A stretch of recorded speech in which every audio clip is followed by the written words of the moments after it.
Bonjour chers frères et sœurs, salut aux amis de l'histoire. Dans cette vidéo, je vais parler d'un fait qui a cours dans le monde. Je peux dire un peu après 1945. C'est ce que j'appelle le terrorisme financier mondial. Vous pouvez dire, mais oh, qu'est-ce que le professeur Alou Kwame René dit? C'est un bien grand mot. Mais non, je pèse mes mots. Il y a un terrorisme financier mondial. Voyez-vous, quand les pères fondateurs ont mis en place ces institutions de Bretton Woods, que sont le Fonds monétaire international FMI et la Banque mondiale, ils avaient un objectif. C'était d'aider par le financement au développement de tous les pays du monde. Je dis bien tous les pays du monde. Mais dans un premier temps, c'était pour reconstruire l'Europe ruinée, l'Europe détruite par la Deuxième Guerre mondiale. C'était cela.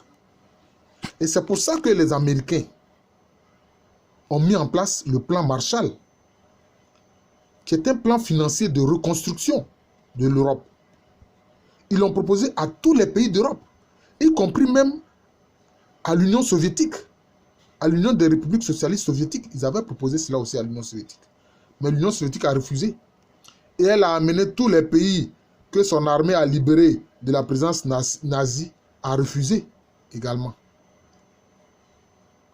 Mais aussi en arrière-plan, les Américains ont mis en place ces institutions.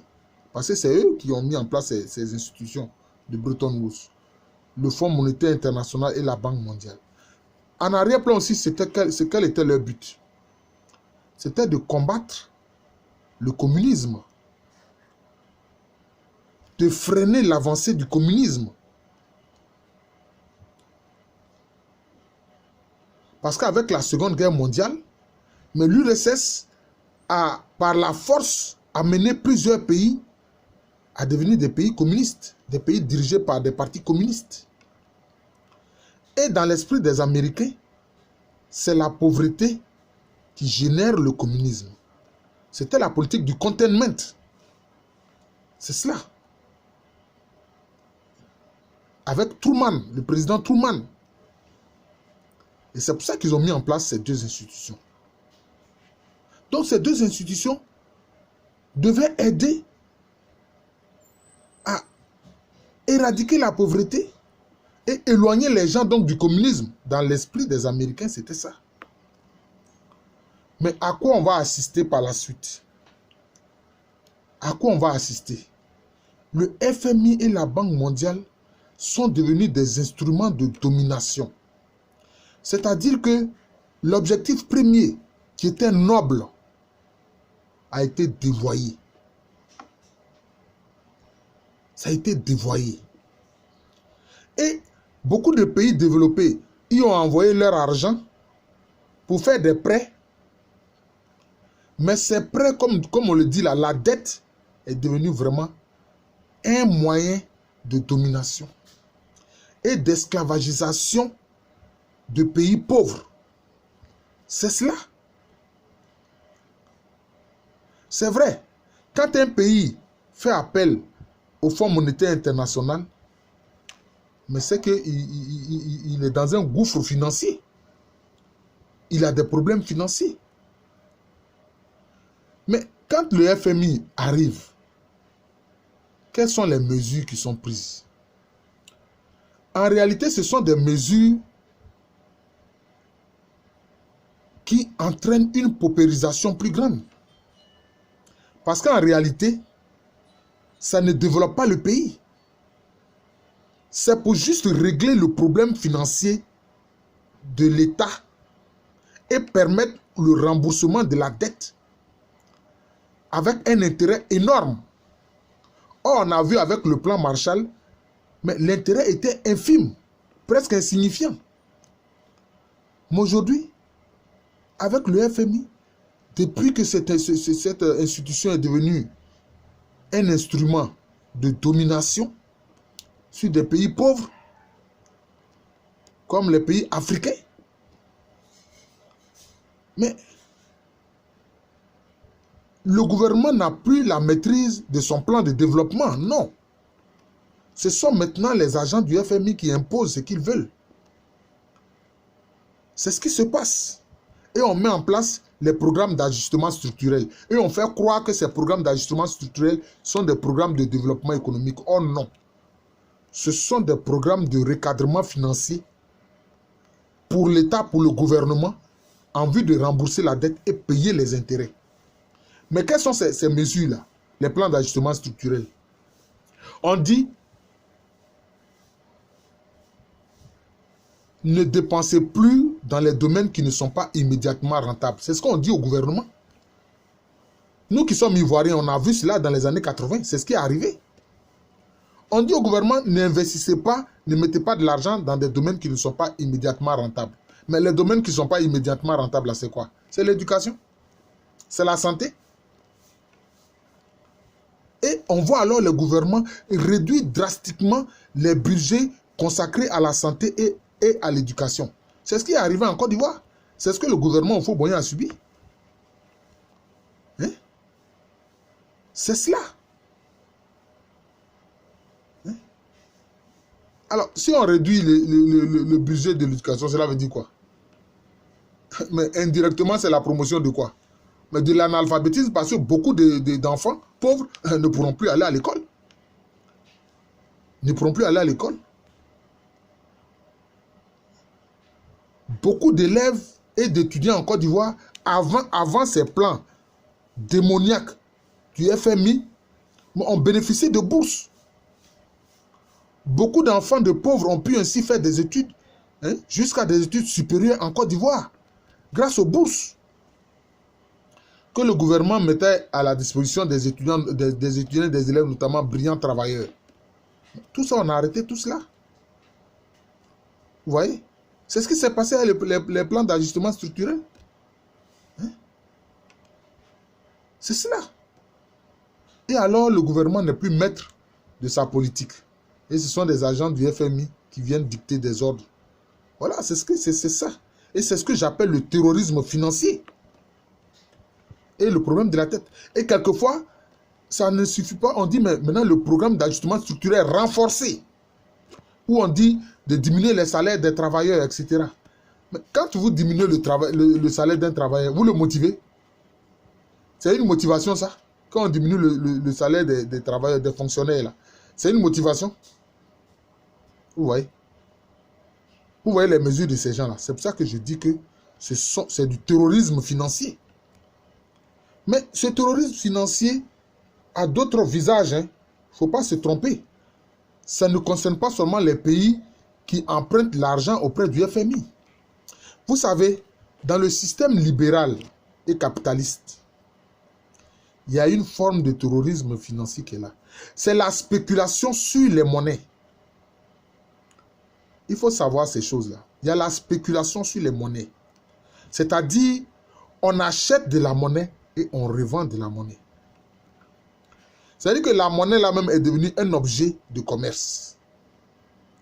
Et cela est permis par le capitalisme. C'est ça. Dans ce capitalisme financier là, on achète la monnaie, on vend la monnaie. Donc, en faisant cela, on peut même affaiblir un pays parce que on a racheté abondamment, on a acheté abondamment sa monnaie. Et celui alors qui a acheté abondamment votre monnaie, il fait quoi? Mais il tient vos moyens financiers en main. C'est ce que ça veut dire. Hein? Il tient vos moyens financiers en main. C'est pour ça qu'il y a certains pays qui ne veulent pas que leur monnaie soit une monnaie internationale, c'est-à-dire soit une devise échangeable. C'est à cause de ce terrorisme financier-là, de cette spéculation sur la monnaie. Voyez-vous, je vais vous dire une chose. Pendant la crise de Suez dans les années 50, quand le président d'Égypte, Nasser, ayant demandé des moyens financiers aux États-Unis pour construire le barrage d'Assouan, quand il s'est vu opposer un refus, et il a décidé de nationaliser le canal de Suez pour avoir le financement nécessaire pour construire le barrage d'Assouan. Et qu'est-ce qui s'est passé? Les gouvernements français et anglais, de concert avec le gouvernement israélien, ont monté un complot pour attaquer militairement l'Égypte. Puisque les Américains n'étaient pas contents de cette opération. D'ailleurs, ils n'avaient même pas été informés de cette opération. Qu'est-ce qu'ils ont fait? Ils ont menacé l'Angleterre de faire chuter immédiatement la monnaie anglaise, la livre sterling. Pourquoi? Parce qu'ils détenaient un lot important de livres sterling qu'ils pouvaient retirer du marché. Vous voyez? C'est ce que les États-Unis ont fait. Ils ont menacé l'Angleterre, ils ont menacé le Premier ministre anglais, hein, de créer des problèmes à la livre sterling, à la monnaie anglaise. C'est ce qui a obligé les Anglais à retirer les troupes qu'ils avaient envoyées aux abords du canal de Suez. Quant aux Français, ils n'avaient pas encore la bombe atomique. Les Anglais, ils avaient la bombe atomique. Mais l'URSS a menacé la France de faire exploser une bombe atomique à Paris. Et les Français, hein, ont dû retirer les troupes. Alors, les deux parrains étant partis, Israël aussi a dû retirer ses troupes. Vous voyez? Donc, il y a une possibilité de pratiquer un terrorisme financier sur un pays. Ah oui. Et il y a des gens qui se sont enrichis avec la spéculation financière. Un homme comme George Soros, c'est ça qui l'a enrichi. La spéculation financière. La spéculation sur les monnaies. Mais c'est très simple. On achète de la monnaie puis on revend de la monnaie. On achète une monnaie quand son cours est bas. Hein? Et puis, qu'est-ce qu'on fait? Une fois que ça remonte, bon, eh bien, on a beaucoup plus d'argent. C'est pour ça qu'il y a certaines personnes sont d'accord avec le franc CFA. Parce qu'à différentes périodes, quand on dévalue le franc CFA, ça les rend multimillionnaires ou bien multimilliardaires, puisque eux, ils ont fait des placements en Europe ou aux États-Unis. Donc, ils ont de l'argent en euros ou en dollars. Mais quand on dévalue le franc CFA, qu'est-ce qu'ils font? Ils demandent le rapatriement de leurs fonds en euros ou bien en dollars. Et puis, bon, et puis ils ont des millions. Quand ils échangent ça en franc CFA ici, ils ont des millions ou des milliards. C'est pour ça que certains Africains sont pour le franc CFA. Vous voyez? C'est ce que j'appelle le terrorisme financier. C'est ce que j'appelle le terrorisme financier. Vous voyez? C'est ce que j'appelle le terrorisme financier. Et c'est dangereux parce que quelquefois cette spéculation sur la monnaie a appauvri des gens. On a vu ce que Bernard Madoff a fait. Hein? Bon, pour lui, c'était la pyramide de Ponzi. On prend de l'argent à certains, on prend l'argent qu'on a pris à ceux qui viennent, on prend ça pour rembourser ceux qui ont donné de l'argent, leur financement avant, avec des intérêts. Et puis, finalement, quand on monte sur la pyramide, ceux qui viennent après sont perdants. Ils perdent leur argent. Vous voyez? C'est ce qui se passe. C'est ce qui se passe. C'est ce qui se passe. Et aussi, il y a cette fausse coopération que les pays pauvres subissent. On dit on vient faire de la coopération, vous aider. Et on vous fait des prêts financiers pour construire des infrastructures. Mais ces prêts financiers pour construire des infrastructures, les ingénieurs, certains travailleurs à différents niveaux, l'équipement, les entreprises qui viennent faire ces travaux-là, bon, viennent du pays qui vous a prêté de l'argent. Finalement, tout lui retourne. Tout lui revient. Et on vous dit, bon, après ça, on vous dit que vous allez rembourser sur 15 ans, sur 20 ans, sur 30 ans. Et voilà. Voilà un autre système de financement criminel.